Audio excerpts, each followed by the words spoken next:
Muy buenos días, muy buenas tardes tengan todos ustedes. Bienvenidos sean a Cristo en nuestra familia.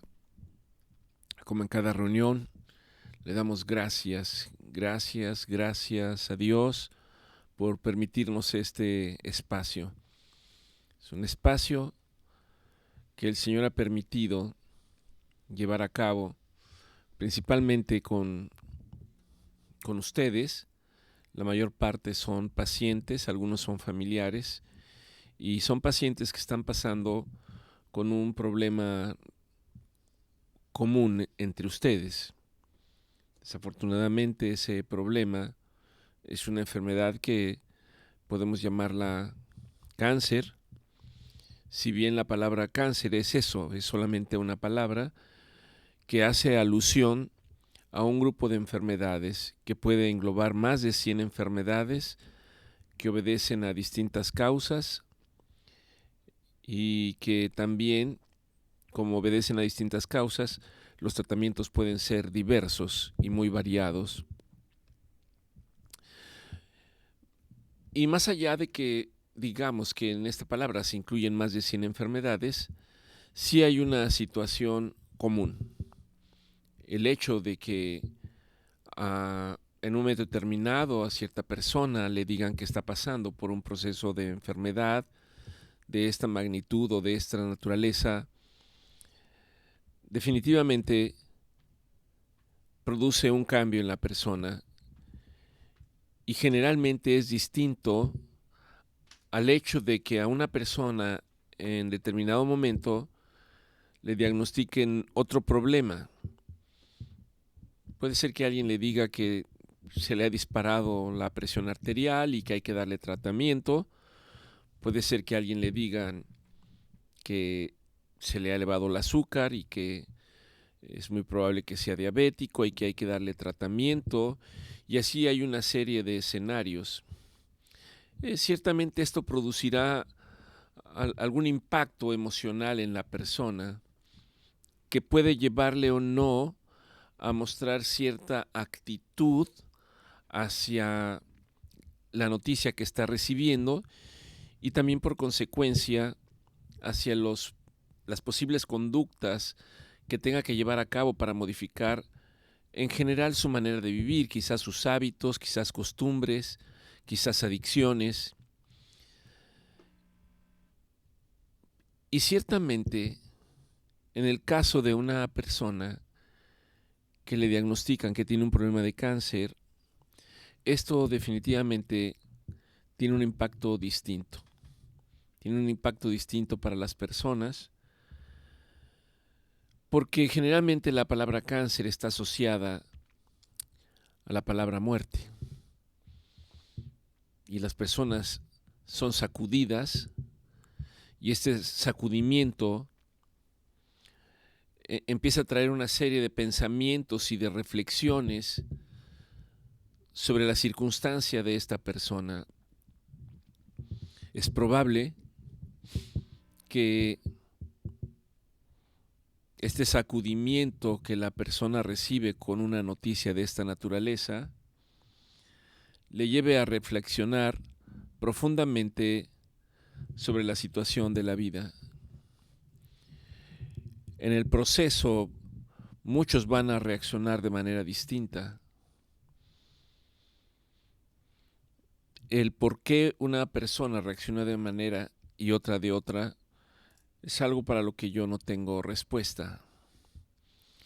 Pero en el proceso, a lo largo de este tiempo, lo que sí puedo señalar es que la mayor parte de las veces las personas empiezan a cambiar su manera de hablar en el sentido de que aparece una palabra y en esta palabra se refiere a la palabra Dios, aunque la palabra como tal no se esté refiriendo a lo que Dios puede representar exactamente para esa persona, para esa familia, y esto varía dependiendo de la cultura, de las costumbres, de la forma en que se haya desenvuelto. Déjeme decirle que no es necesario que a alguien le diagnostiquen un problema de esta magnitud para que nuestra vida sea sacudida. Hay muchos escenarios, hay muchos ejemplos. Aquí en la familia hemos tenido la oportunidad hace algún tiempo de haber sido sacudidos también. Y este sacudimiento trajo un cambio en nuestra manera de pensar y en nuestra manera de vivir. No ha sido fácil este cambio, como seguramente no lo es cuando usted recibe una noticia de esta magnitud. Para nosotros ese cambio no fue un cambio de la noche a la mañana. Ha sido un cambio paulatino, ha sido un cambio gradual, ha sido un cambio que ha implicado muchas pruebas, algunas de ellas cuestionando de si realmente estábamos haciendo o pensando en lo correcto. Y en ese proceso pudiera yo destacar el hecho de que independientemente de las dudas, de las preguntas, del hecho de poder seguir o no adelante, pudiera destacar el hecho de que por alguna razón, yo lo llamaría humanamente por alguna razón, aunque sé que esto es obra del Espíritu Santo, el Espíritu de Dios, despertó en nosotros un deseo de conocer la palabra de Dios. Despertó una necesidad de ir a leer la palabra de Dios. Despertó una necesidad de entender y de comprender qué era lo que estábamos leyendo. Y puedo señalarles que este hecho de mantenerse leyendo la palabra de Dios ha ido produciendo un cambio del cual muchas veces no somos conscientes y a veces es imperceptible. Pero personas que están a nuestro alrededor empiezan a dar comentarios en el sentido de que quizás ya no somos las mismas personas que éramos. Las demás personas empiezan a notar un cambio aunque nosotros no seamos conscientes de ello. Y esto es lo importante. Cuando verdaderamente Dios aparece en nuestras vidas, si nosotros disponemos nuestra mente y nuestro corazón, nuestro tiempo, Dios va a empezar a producir en nuestra vida un cambio. Un cambio que no se puede ocultar. Un cambio que va a ser evidente. Quizás no para nosotros, porque quizás nosotros pensemos que seguimos siendo las mismas personas, que seguimos haciendo las mismas cosas, incluso bajo nuestra métrica y nuestro entendimiento no nos damos cuenta. Pero las personas que nos rodean sí se dan cuenta, y el hecho de que lo expresen tiene que ser para nosotros testimonio para continuar adelante. La semana pasada tuve oportunidad de atender a una persona nueva y en algún momento determinado llegó el familiar de esta persona, llegó el papá. Y mientras estaba el proceso de que la revisábamos y ella pasó a la sala de exploración, me quedé platicando con él brevemente y pude yo percibir que él conocía la palabra de Dios. Y él me empezó a comentar que actualmente ya está jubilado y que se encuentra haciendo una serie de actividades en casa y que dentro de esas actividades él está actualmente leyendo la palabra de Dios. Y me contaba que cuando él trabajaba en una empresa, él se define a sí mismo como un hombre muy estricto, muy duro, con el cual no se podía platicar. Los colaboradores o sus subalternos, sus empleados, no podían platicar con él porque era muy duro en su trato con ellos. Era demasiado rígido. Él, sin proponérnoslos, me empieza a decir que en la medida que él iba leyendo la Biblia, que él no se daba cuenta, pero que las demás personas le empezaron a decir que algo estaba sucediendo en él, que algo distinto había en él. Alguien le comentó alguna vez que le recordó que era una persona muy estricta, muy rígida, y que con el paso del tiempo le hizo la observación de que ahora se había vuelto una persona más amable, más dispuesta para escuchar a los demás, más tranquila. Los demás sí perciben el cambio que Dios hace en nuestras vidas cuando nosotros empezamos a hacer las cosas que son necesarias para caminar en las sendas de Dios, caminar en las sendas de justicia de Dios. Y esto se ha convertido para nosotros en un reto, en una obligación, que ciertamente no es propiamente de nosotros, sino que en la medida que la asumimos, tenemos que pedirle a Dios que nos ayude, que nos dé entendimiento, que nos ayude a ser perseverantes, que en la medida que Él nos permite ser perseverantes y nos permite caminar en el entendimiento de su palabra, sabemos que Dios empieza a hacer cosas que van a impactar la vida de otras personas. Y esto ha ocurrido en Cristo en nuestra familia durante los últimos años. Esto ha marcado para nosotros una manera distinta de vivir. Esto no quiere decir que se hayan acabado nuestros problemas, nuestras luchas internas, nuestros conflictos, pero cuando está usted en la palabra de Dios, ahora el enfrentar este tipo de situaciones que pueden ser adversas es mucho más fácil y más sencillo. Por eso, nuestra exhortación permanentemente para ustedes es para que Dios produzca un cambio en sus vidas, en su vida, en su situación. Es muy importante estar leyendo la palabra de Dios en todo momento, al abrir nuestros ojos, al acostarnos, al empezar nuestras actividades, en casa, en el trabajo, al regresar.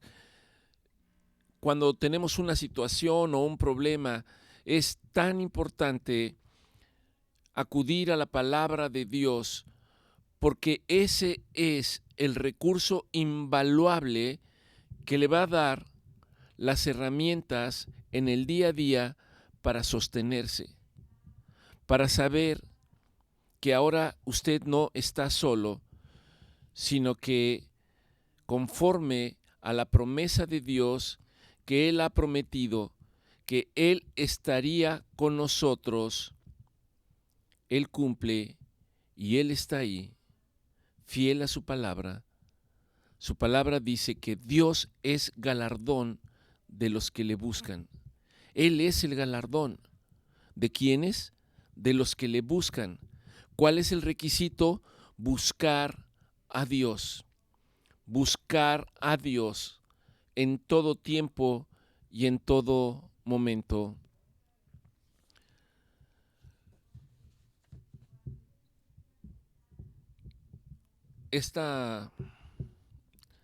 Este testimonio me recordó también al testimonio de una de nuestras pacientes que está pasando por el proceso de enfermedad nuevamente, y oramos para que el Señor la esté fortaleciendo, que tiene un testimonio parecido de cómo Dios ha empleado la vida de ella. Y ahora que está nuevamente luchando con la enfermedad, también yo puedo testificar que la postura de ella es completamente distinta a la de la primera ocasión. Ella en todo momento expresa estar fortalecida por la mano de Dios. Ella en todo momento expresa que está fortalecida en la palabra de Dios y que descansa en las promesas del Señor. También expresa que no es que no le cause inquietud en algún momento determinado o incertidumbre, pero al final del día ella dice que confía plenamente en que Dios hará su perfecta voluntad en la vida de ella. Oremos entonces y démosle gracias a Dios porque hasta el día de hoy nos ha acompañado, porque hasta hoy no nos ha abandonado, no nos ha dejado, dice la palabra de Dios, porque no nos ha pagado conforme a nuestras maldades, sino por el contrario, Él derrama su misericordia sobre todos y cada uno de nosotros en el día a día.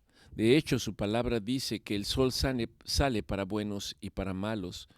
De hecho, la palabra de Dios dice que Dios de ninguna manera desea que ninguno se pierda, sino que todos vengan a la luz del entendimiento, a la luz del conocimiento, que todos vengan para conocer al Hijo, porque a través del Hijo es como conocemos al Padre de la gloria. Le damos gracias a Dios y le pedimos que esta mañana sea la presencia del Espíritu Santo la que conduzca esta reunión. Y le pedimos que nos hable esta mañana, como lo hace cuando nosotros expresamos la palabra de Dios. Que esta mañana el Señor pueda exhortar a aquel que necesita ser exhortado. Que el Señor pueda animar a aquel que necesita ser animado. Que el Señor pueda consolar al que necesita ser consolado. Que el Señor sane al que necesita ser sanado, incluso físicamente, conforme al propósito y a la voluntad de Dios. Que esta mañana, a través de su Espíritu Santo, Él pueda ponernos en el punto de saber qué cosas necesitan tener corrección en nuestra vida, qué cosas debemos de corregir. Que Él nos lleve al punto de saber con quién tenemos que reconciliarnos y pedir perdón por nuestras ofensas, para poder ir después delante de Dios y pedirle que Él nos perdone.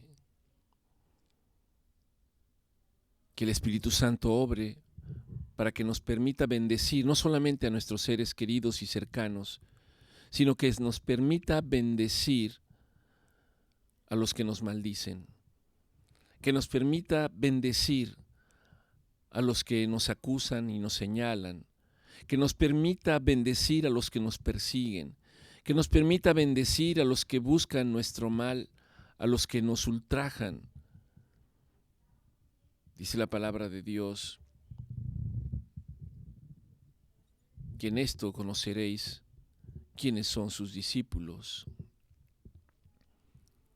Y esto representa el amor de Dios como el que Dios tuvo sobre nosotros. Dios nos amó de tal manera que aunque yo no pueda dimensionarlo y comprenderlo completamente, Él nos ha rescatado. Perdidos estábamos condenados a una muerte eterna.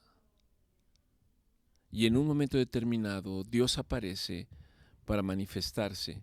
En un momento determinado Dios nos revela al Hijo.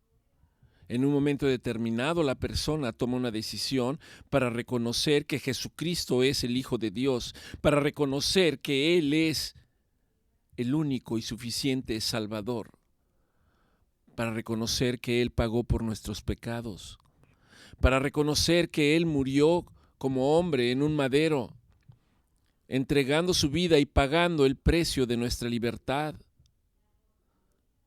Hoy sabemos que a través de ese sacrificio nuestro Señor Jesucristo, no solo murió, sino que resucitó. Y Él abrió un camino hacia la vida eterna. Y que ese camino está disponible para todo aquel que quiera aceptar el regalo de Dios a través de la persona de nuestro Señor Jesucristo. Oramos para que usted haya tomado esa decisión. Oramos para que usted haya hecho un alto en el camino y haya podido dirigirse a Dios diciéndole: Señor, perdóname.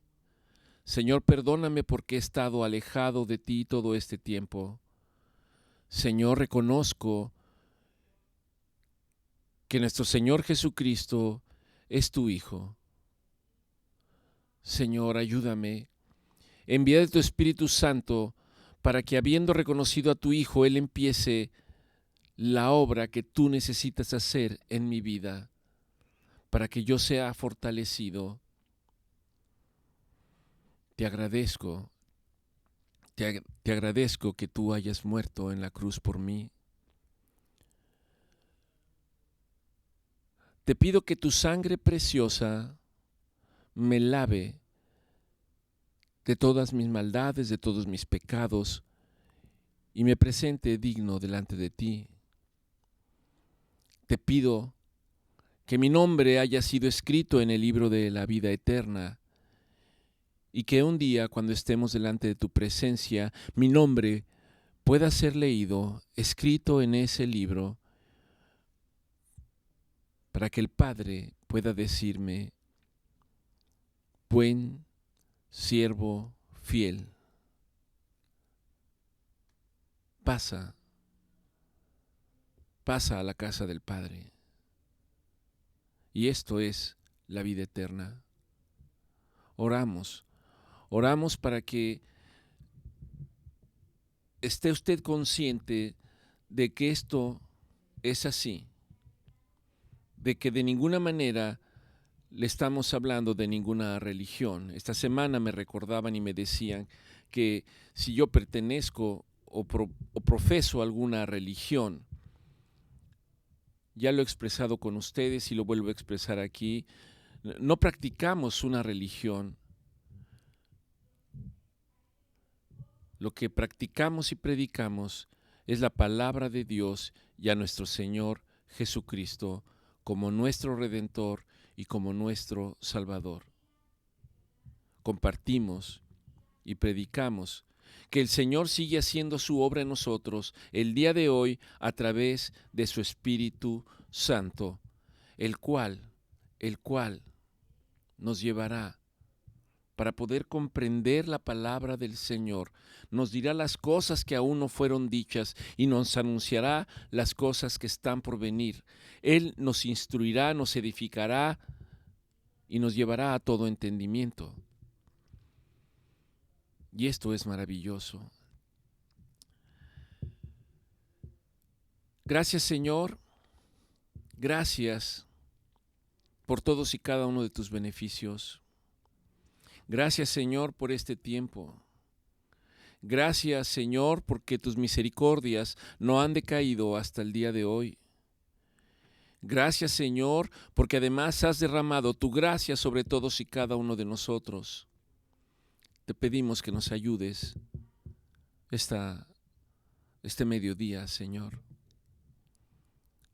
Te pedimos, Padre, que tú nos fortalezcas, que tú nos sostengas en medio de nuestras luchas, en medio de nuestras dificultades. Te pedimos que tu Espíritu Santo siga obrando entre nosotros. Gracias, Señor. Gracias en el nombre de Jesús.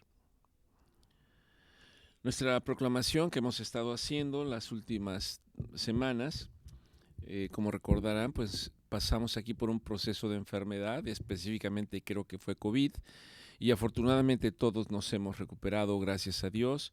No ha habido ninguna complicación, más allá del tiempo que tuvimos que estar guardando reposo aquí en casa. Dice la proclamación que habla de la misericordia y la gracia de Dios precisamente. Señor Todopoderoso, te exaltamos y te bendecimos por tu infinita misericordia y por tu abundante gracia. Reconocemos que tu misericordia es nueva cada mañana y que no nos has tratado conforme a nuestros hechos, conforme a nuestras faltas, conforme a nuestras maldades, ni nos has pagado conforme a nuestros pecados. Tú eres fiel y me sostienes. Podemos acercarnos confiadamente al trono de tu gracia, sabiendo que ahí encontramos el oportuno socorro. Tu gracia es la que nos sostiene, tu gracia es la que nos fortalece, tu gracia es la que nos capacita para vivir cada día en tu luz y bajo tu guía. Proclamo, Dios, que en mi debilidad tu gracia se perfeccione. Nos gloriamos y nos gozamos en nuestras debilidades, en nuestras afrentas, en nuestras necesidades. Y yo sé que cuando me siento completamente débil y sin recursos, yo sé que entonces soy fuerte, porque mi poder descansa y reposa en el poder de nuestro Señor Jesucristo. Agradezco que tu gracia abunde en nosotros. Tú nos provees de todo lo necesario para vivir en piedad y santidad y para abundar en toda buena obra. Tu justicia permanece en mi vida desde ahora y para siempre. Me regocijo en la esperanza y certeza de saber que tú eres el que me sostienes. He sido justificado por la fe en nuestro Señor Jesucristo. Y esto no porque yo haya hecho algo o deje de hacerlo, sino porque esto simplemente es un don de Dios, es un regalo de Dios. Por lo tanto, estoy seguro que nada puede separarme de tu amor, Señor, y que en toda prueba tú eres fiel a tu promesa y estás conmigo, y que nada debo temer. Mantengo mis ojos en el autor y consumador de la fe. Gloria y honra sean dadas a ti, Señor, por tu misericordia inagotable y tu gracia maravillosa que me sostiene y me lleva de victoria en victoria. Y el pueblo de Dios dice, amén. Que amén significa así sea. Durante las últimas reuniones he tratado de insistir y de enfatizar en algún concepto acerca de misericordia y de gracia. Les he confesado que yo mismo no entendía muy bien estos conceptos y que misericordia tiene que ver con el hecho de que alguien recibe el perdón por una falta por la cual debía haber sido condenado. La misericordia tiene que ver entonces con el castigo que deberíamos de haber recibido por alguna situación en la cual nosotros hemos fallado o hemos delinquido. Misericordia tiene que ver con el hecho de que Dios tenía para nosotros una promesa de castigo eterno, pero el precio fue pagado por nosotros a través de nuestro Señor Jesucristo, y por lo tanto ya hemos sido liberados de ese castigo. Y no lo merecíamos simplemente porque a Dios le plació hacerlo, porque Dios es soberano. En tanto que la gracia representa algo que alguien da simplemente por el hecho de darlo, sin esperar nada a cambio, sin recibir nada a cambio. No importa la situación, simplemente es un regalo.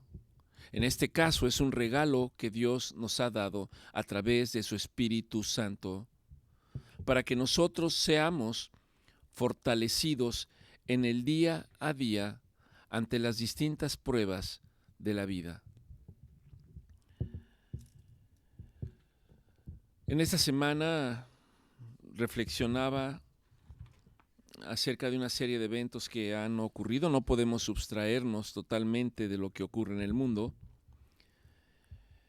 De repente platico con algunos de ustedes y decimos que pareciera que para los que ya no somos tan jóvenes, había una manera en que el mundo funcionaba y hay una manera en que ahora funciona y que tenemos que adaptarnos. Para los jóvenes simplemente conocen el mundo que es de ahora. Y de repente se crea una división entre los no tan jóvenes y los más jóvenes, en el sentido de cómo vemos las cosas, de cómo percibimos las cosas. Los que no son tan jóvenes pueden pensar que en sus tiempos fueron mejores y que los tiempos actuales distan mucho de lo que ellos vivieron. Para los jóvenes puede ser incomprensible porque los no tan jóvenes tienen cierta actitud, ciertos puntos de vista, los cuales les es complicado entenderlos y mucho menos aceptarlos. Y en este punto, uno pregunta quién tiene la razón, el que no es tan joven o el que es joven. ¿Y quién tiene la razón respecto a qué, respecto a quién o el respecto al cómo? Y en ese punto, si yo no conozco a Dios, si no conozco la palabra de Dios, no tengo un punto que me ayude a entender exactamente cuál es la posición correcta. Y por lo tanto, si no tenemos un punto en el cual yo puedo partir para decidir qué es o no lo correcto, entonces cada quien puede tener su propia opinión. Cada quien no nada más puede tener su propia opinión, sino lo que hace, piensa que es lo correcto y que está justificado. Y en ese sentido, perdemos la métrica de las cosas. Y justo ahí estamos. Si yo voy a la palabra de Dios y evalúo las cosas conforme a la palabra de Dios, esto me lleva a tener conclusiones que simplemente no puedo ocultar y no puedo soslayar y no puedo decir que porque alguien es menos joven y alguien es más joven. Simplemente está expresado en la palabra de Dios y no hay lugar a duda. Para nadie está velado que estamos sufriendo, que estamos viviendo en un mundo que está introduciendo una manera de pensar que está totalmente en contra de la palabra de Dios. Y eso me lleva a pensar, ¿qué importancia tienen los eventos que están ocurriendo a mi alrededor? ¿Qué tan relevantes son para mi vida? ¿Realmente tienen alguna importancia o no? Y la respuesta debe de ser sí, sí tienen importancia y sí tienen relevancia, porque vivimos en un mundo en el que no vivimos solos, vivimos en un mundo en el que tenemos que convivir con el resto de la humanidad.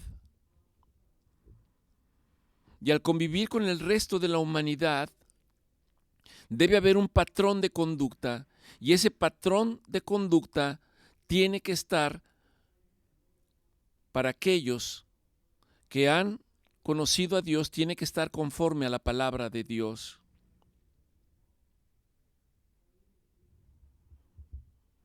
Habrá cosas que en el día a día yo me pregunte y que incluso me hagan dudar de la existencia de Dios. En la palabra de Dios dice que cuando nuestro Señor Jesucristo ha sido llevado y empieza a ser juzgado, en un momento determinado se encuentra frente a un hombre llamado Poncio Pilato, el cual le dice: así es de que tú eres rey. Nuestro Señor Jesucristo le dice: ¿me dices esto porque tú lo sabes o porque te lo han dicho? Y tienen un diálogo en el cual nuestro Señor Jesucristo le dice: yo para ser rey he venido. Y luego dice algo muy importante, porque dice: pero mi reino no es de este mundo. Mi reino no es de este mundo. Y si Jesucristo dice que su reino no es de este mundo, la pregunta obligada es: ¿de quién es este reino en el cual estamos viviendo? ¿De quién es este mundo? A ustedes les sorprendería saber la respuesta, porque este mundo está gobernado, dice la palabra de Dios, por el maligno. El príncipe de este mundo, conforme a la Biblia, se llama Satanás. Y ese reino es completamente distinto al reino de Dios. El reino de Dios básicamente es un reino de amor, es un reino de justicia, es un reino de santidad, es un reino de luz. ¿Y cómo es el reino de Satanás? Simplemente lo estamos viviendo. Estamos viviendo en un mundo que en muchos aspectos se caracteriza por el libertinaje. Estamos viviendo en un mundo que, si lo analizamos ante la palabra de Dios, llegamos a la conclusión de que está en oposición a la voluntad de Dios. Estamos en un mundo en el que predomina la rebeldía. Estamos en un mundo que escuchamos desastres por aquí y desastres por allá. Estamos en un mundo en el que la gente clama por dolor, clama por angustia y clama por problemas. Estamos en un mundo que sufre azotes de enfermedades. Y déjeme decirle que este es un mundo caído y que está regido por Satanás. Esta no es una expresión mía, sino así está escrito en la palabra de Dios. Jesús dijo: este no es mi reino. La buena noticia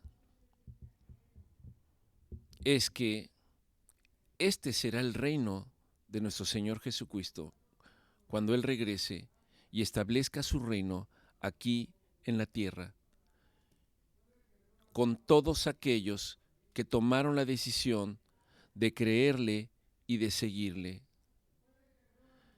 La palabra de Dios dice que Satanás ya ha sido derrotado. La palabra de Dios dice que nuestro Señor Jesucristo lo derrotó en la cruz del Calvario.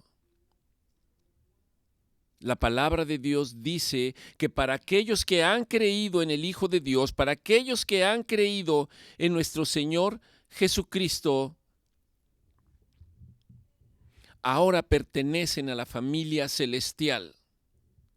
Desde ahora tienen una manera distinta de pensar, de vivir, de reflexionar, de conducirse. desde ahora tienen un destello de lo que será estar en el reino de Dios, aunque estamos en este mundo. Ciertamente el universo le pertenece a Dios, pero este mundo está regido por el espíritu de maldad. Ciertamente nuestro Señor Jesucristo ya venció en la cruz y el reino de maldad está sentenciado a desaparecer. ¿Por qué no desaparece?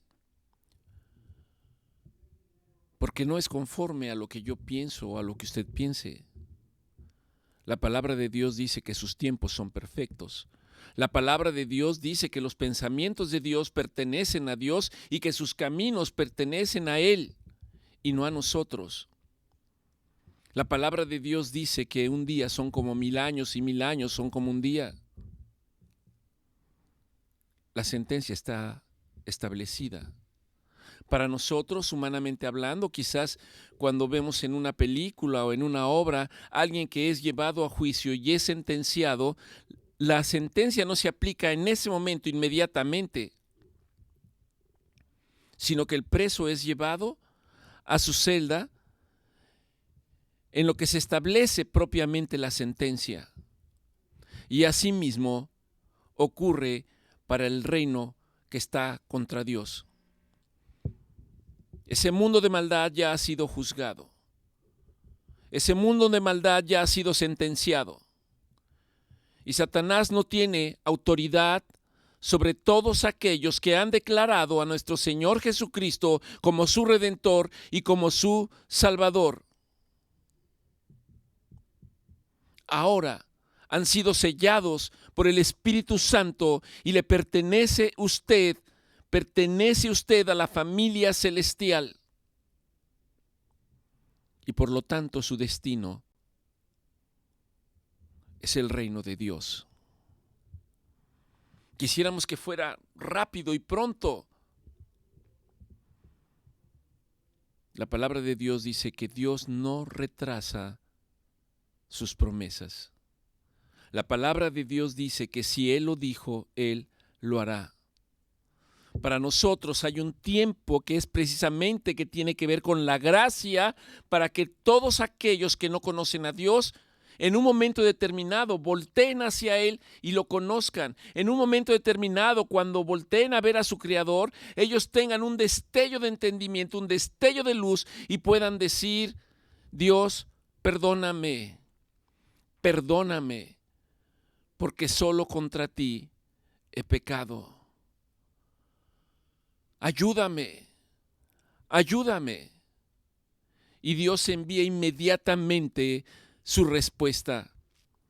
Dios inmediatamente lo toma con su diestra de poder. Dios inmediatamente le revela al Hijo. Y Dios inmediatamente lo sella con su Espíritu Santo. Así funciona. Pudiera parecer que es muy sencillo, pero se requiere que nosotros volteemos hacia el Creador y lo reconozcamos. Que nos demos cuenta que quizás los caminos que hemos tomado fuera de la voluntad de Dios no son los caminos de Dios, que es completamente distinto. La palabra de Dios dice en uno de los salmos que Dios nos muestra el sendero de la vida. Y que no nada más nos muestra el sendero de la vida, sino que en la presencia de Dios hay plenitud de gozo. Y que no solamente hay plenitud de gozo, sino que hay delicias a la diestra del Señor para siempre. Y el Señor no solo nos muestra la senda de la vida,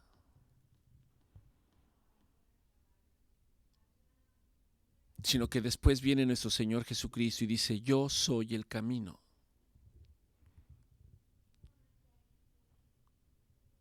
El que venga a mí yo no lo rechazo. El que coma de mi cuerpo y el que beba de mi sangre ciertamente tendrá vida eterna. ¿Y cómo como de su cuerpo? A través de la palabra, a través de la palabra de Dios. Si usted cree en Dios y no lee la palabra,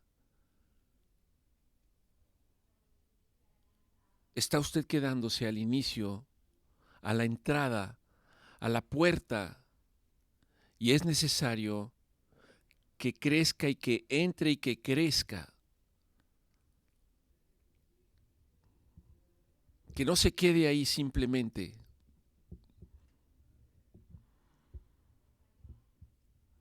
Dios, en el tiempo de Noé, juzgó al mundo porque la maldad se había multiplicado y había crecido. Prometió Dios no volverlo a hacer con agua.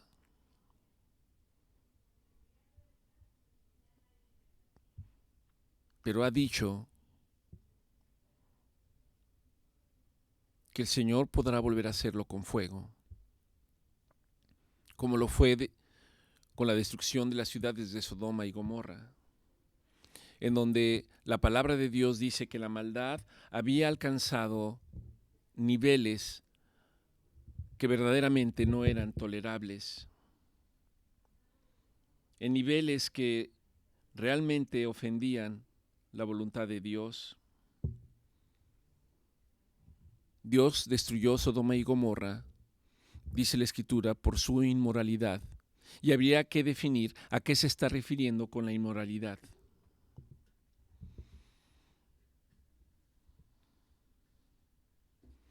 Generalmente asociamos inmoralidad con algo sexual, aunque en el Antiguo Testamento tiene que ver más con algo que se llama la prostitución ritual pagana, y que tiene que ver con el hecho de que el hombre adora a otros, entre comillas y en minúsculas, a otros dioses y no al Dios verdadero. De hecho, el Señor usa la palabra derivada de Sodoma en Deuteronomio 23:17, en donde dice que no haya ramera de entre las hijas de Israel y ni haya sodomita de entre los hijos de Israel.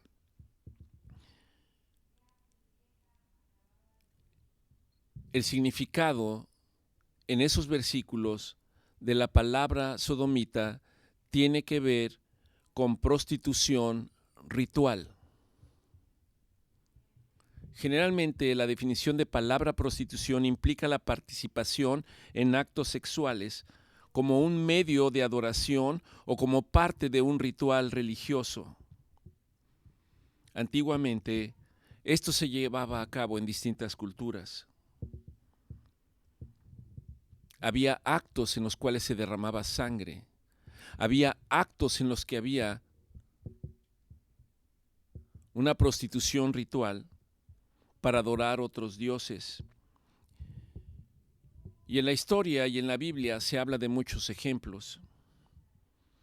Se dice que los cananeos, que era un pueblo, que no era el pueblo de Dios, ellos tenían templos dedicados a dioses llamados Baal y Astarte, que también era conocida como Acera.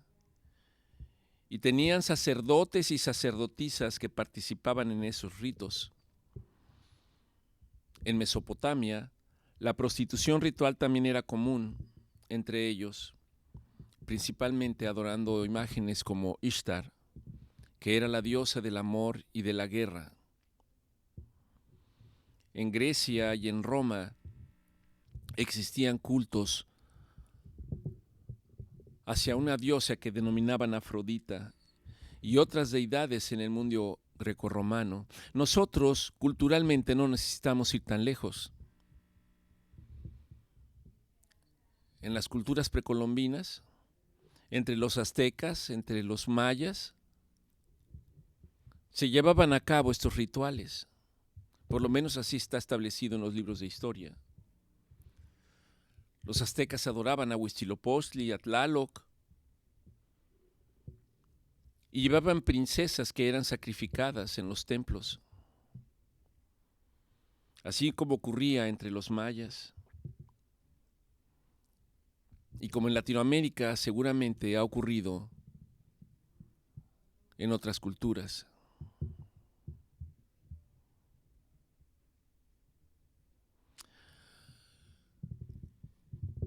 Por supuesto que esto no puede ser del agrado de Dios, pero esos pueblos no conocían a Dios. Por lo tanto, no podemos hablar de que esos pueblos como tal estaban bajo el juicio de un Dios que no conocían. Para nosotros esa es una historia. Nos llega a nosotros como una tradición. Pero ciertamente esta tradición ha impactado en nuestras vidas. Porque por lo menos en México, muchos de nosotros no conocemos a Dios, mucho menos reconocemos que Jesucristo es el Señor, aunque culturalmente podemos decir, creo en Dios, soy cristiano, pero si nosotros no leemos la palabra de Dios, no profundizamos la palabra de Dios, no llevamos a la práctica de la palabra de Dios, no podemos decir que somos cristianos.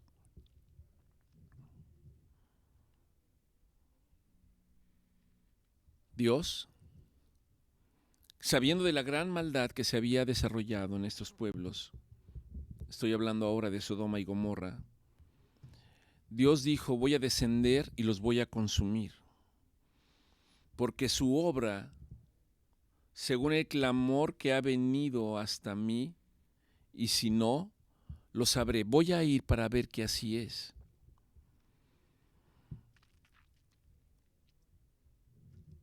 Se habla de que llegaron dos ángeles a la ciudad de Sodoma, en donde vivía el sobrino de Abraham, llamado Lot.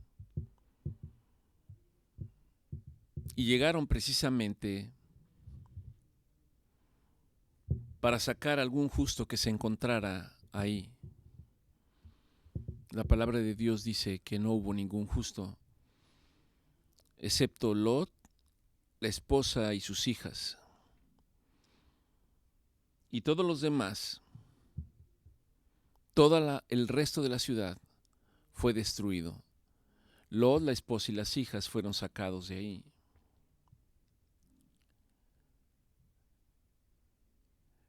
En el libro de Ezequiel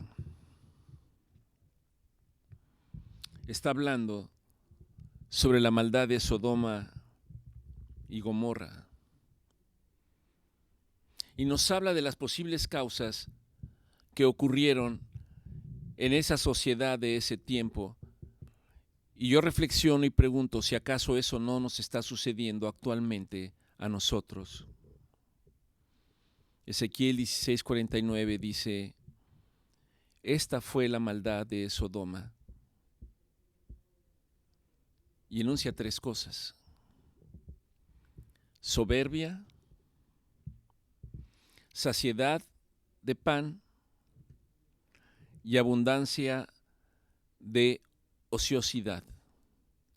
Y la soberbia, la abundancia de pan y la ociosidad llevan al hombre a no fortalecer la mano del afligido, la mano del menesteroso, de aquel que está en situaciones de necesidad. La presencia de estas tres características endurecen el corazón de los hombres. Hombres que tienen poder y quieren más poder. Hombres que tienen bienes materiales y quieren más bienes materiales. Hombres que tienen posesiones y quieren más posesiones. Cuando ven que hay un mundo a su alrededor que se está derrumbando y no son capaces de conmoverse por él. Esta es la esencia por la cual estas ciudades fueron destruidas, y la pregunta es,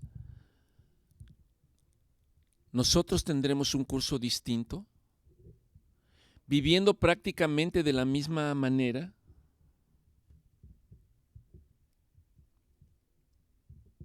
Porque es un hecho que la soberbia predomina en nuestra cultura, la vanidad, la egolatría, el yo soy. Tenemos un amigo que tiene una expresión que dice, primero mis dientes y luego mis parientes. Parece coloquial. Uno debe de tener cuidado también de estas expresiones. Pero esto quiere decir primero yo, después yo, y siempre yo, y después ya veremos.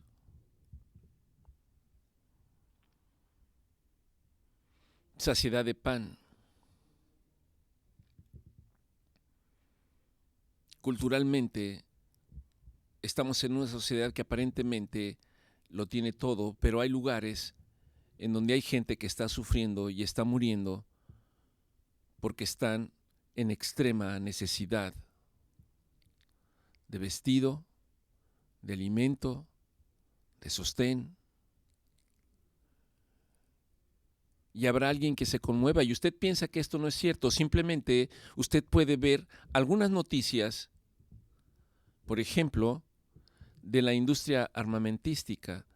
Por ejemplo, cuando en la reunión de varios países se habla de que se van a donar miles de millones de dólares o miles de millones de euros para apoyar los conflictos armados, cuando hay miles de millones de personas que necesitan ser alcanzados, que necesitan ser socorridos. ¿Y acaso esto no está expresando lo que está diciendo aquí Ezequiel 16:49? Esta fue la maldad, soberbia, saciedad de pan y ociosidad. ¿Cuántas horas pasamos nosotros entreteniéndonos en cosas que no nos edifican? Y aquí, sin juzgar, podría incluir a muchos jóvenes. A veces observamos niños, adolescentes que pasan horas y horas y horas en las pantallas con diversos juegos. Adultos que acuden a lugares en donde están un tiempo bastante importante, aparentemente bajo un tiempo de esparcimiento. El punto no es que lo hagan. El punto es que en el proceso nos metemos en una esfera que simplemente vivimos como en un mundo de cristal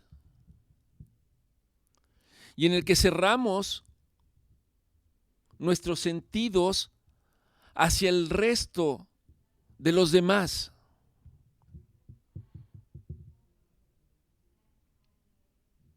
En el libro de Isaías exhorta y dice: lavaos, limpiaos y quitar la iniquidad de sus obras delante de los ojos de Dios y dejen de hacer lo malo. Dejen de hacer lo malo. Aprendan a hacer el bien. Aprendamos a buscar el juicio. Aprendamos a restituir al que sufre, al agraviado. Aprendamos a socorrer a las viudas, a los huérfanos. Aprendamos a socorrer al que tiene necesidad. ¿Pero acaso eso está en nuestra naturaleza? En nuestra naturaleza humana no. Pero cuando su naturaleza ha sido cambiada por el poder de Dios, por la palabra de Dios, cuando Cristo ha venido a su vida, esto tiene que reflejarse en un cambio para entender las cosas que son verdaderamente importantes en el reino de Dios.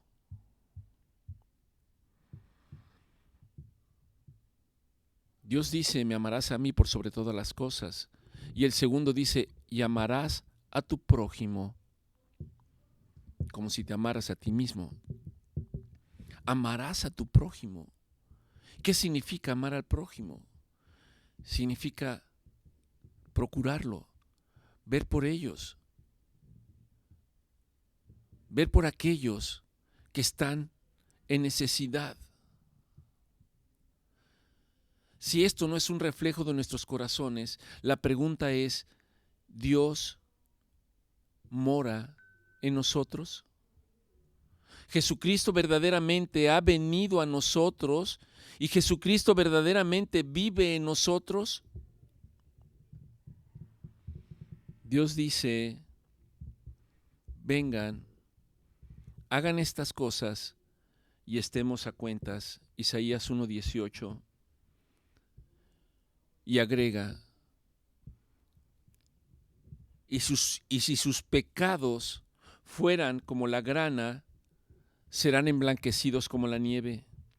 Y si fueran rojos como el carmesí, vendrán a ser como lana blanca. Y si ustedes se ponen a cuentas con Dios,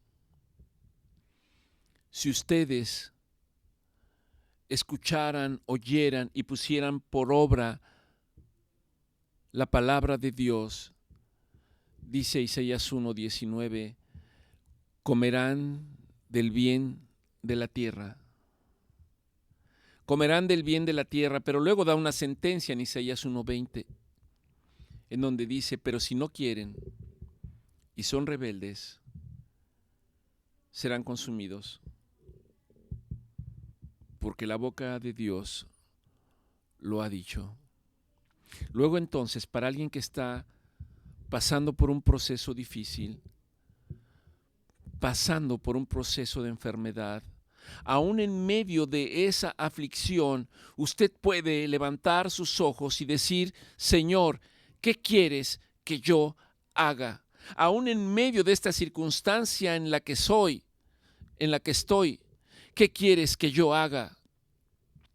Y cuando usted empieza a hacer, cuando usted empieza a extender su mano conforme a la misericordia de Dios, cuando usted empieza a ver por el que está desprotegido, cuando usted empieza a ver por el que está hambriento, cuando usted empieza a ver por el que está desnudo, cuando usted empieza a ver por el que no tiene cobijo, entonces, de manera figurada, es como si usted le dijera al príncipe de este mundo, mira, no me importa.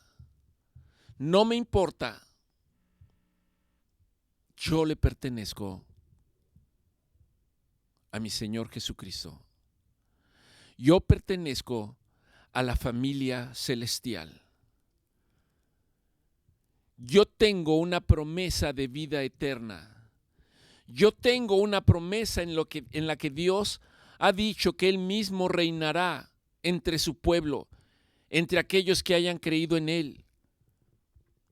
Y yo sé que mi Redentor vive. Y yo sé que la palabra de Dios dice que cuando ese tiempo llegue, no habrá más angustia, no habrá más llanto, no habrá más enfermedad, no habrá más dolor, no habrá más tristeza.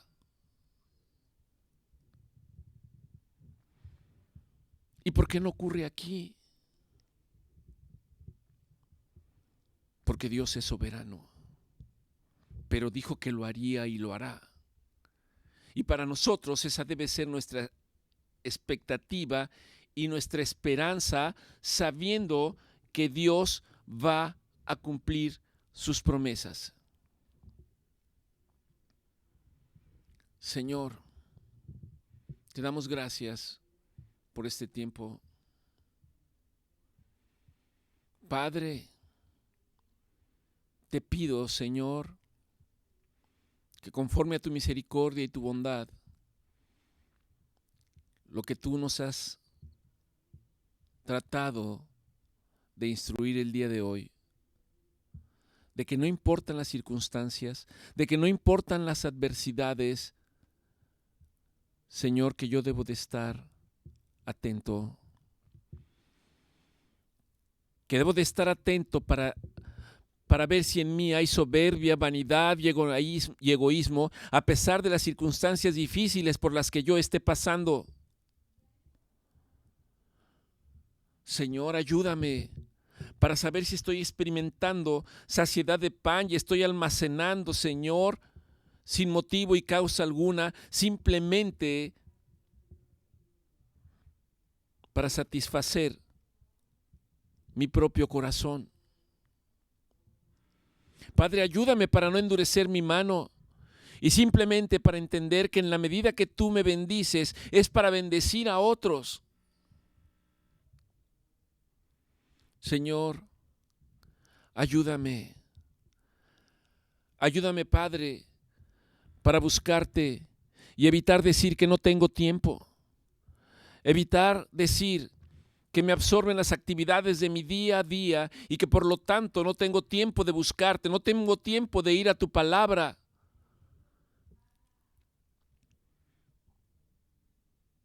En otras palabras, ayúdame para quitar de mí la ociosidad que a nada conduce y crea en mí un corazón como el de nuestro Señor Jesucristo, que podía compadecerse por los demás, que podía compadecerse por las multitudes.